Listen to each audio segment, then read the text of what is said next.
ఓం శ్రీమాత్రే నమః. నమస్తే అండి, ఎలా ఉన్నారండి? అంతా బాగున్నారా?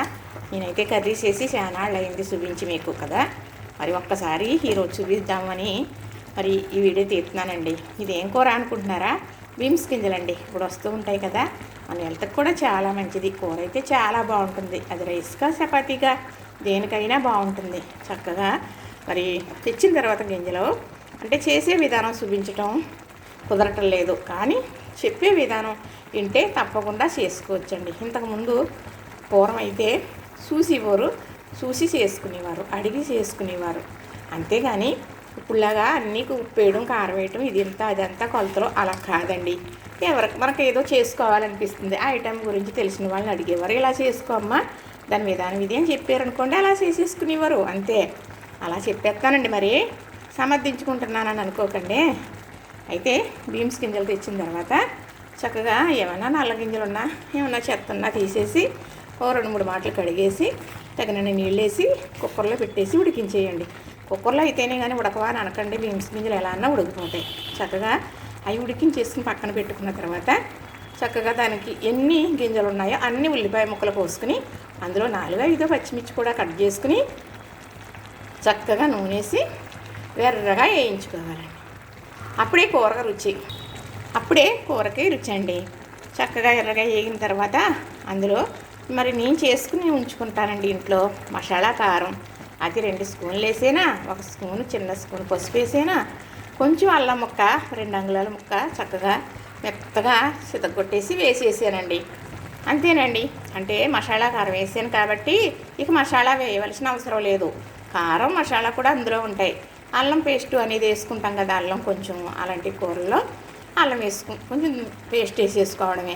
లేదు అల్లం వేసుకొని కూరలు ఉంటాయి కదా, ఒట్టి మసాలా కారం వేసుకుంటే కూర ఇలా రెడీ అయిపోతుంది. కానీ కొంచెం అల్లం మాత్రం వేసానండి నేను. ఒక 2 అంగుళాల ముక్క చితగొట్టేసి అదేనండి మెత్తగా నేను గరంగానే చేస్తానండి. బాగా మెత్తగా చేయను, పేస్ట్ లాగా వేసేసానా. ఉప్పు పసుపు వేసేసాను. చక్కగా చూసారా. మరి అలాగే 4 రెమ్మల కరివేపాకు కూడా దూసేసాను. అలాగే మరి ఒక గుప్పుడు కొత్తిమీర కూడా కట్ చేసేసేసానండి. చక్కగా రెడీ అయిపోయింది కూర అయితే. చూసారు కదా, ఇంతేనండి. ఇది చపాతీకి బాగుంటుంది, రైస్కి బాగుంటుంది. ఈ గింజలు వచ్చిన అన్నాలు కూడా మాకు చాలా ఇష్టంగా తెచ్చుకుంటాం. చాలా రేట్ అయినా కూడా తెచ్చుకుని వండుకుంటారండి చాలామంది. ఇది మా చిన్న పాపకి అయితే చాలా ఇష్టం. అలాని బాబుకి పెద్ద బాబుకి ఇష్టం ఉండదని కాదు, వాళ్ళు ఎలా ఉన్నా ఏదైనా తినేస్తారు. మా చిన్నబాబు అయితే ఇలా కొన్ని రుచులు ఇది బాగుంటుంది అది బాగుంటుంది అని మరి ఎవరన్నా వచ్చేవాళ్ళు ఉంటే నాకు గింజలు పంపించమని చెబుతుందండి. తప్పనిసరిగా వీలవుతే పంపిస్తామన్నమాట. చూసారా, మరి బీన్స్ గింజల కూర చూస్తే ఇంత బాగుంది కదా, అబ్బా అనుకుంటున్నారా? ఇప్పుడు వస్తూ ఉంటాయి కదా, చక్కగా తెచ్చేసుకోండి, చేసేసుకుందరు. కానీ ఇంతేనండి, ఏదైనా మనసు పెట్టి చేసుకుంటే అదే బాగుంటుంది. ఇది బాగుంటుంది అని చేస్తే బాగుంటుంది అని మా వారు కూడా అంటారు అనుకోండి అని తీసిపాడేవలసిన మాట కాదండి. అది నిజంగా వరా ఖరీదు మాటే.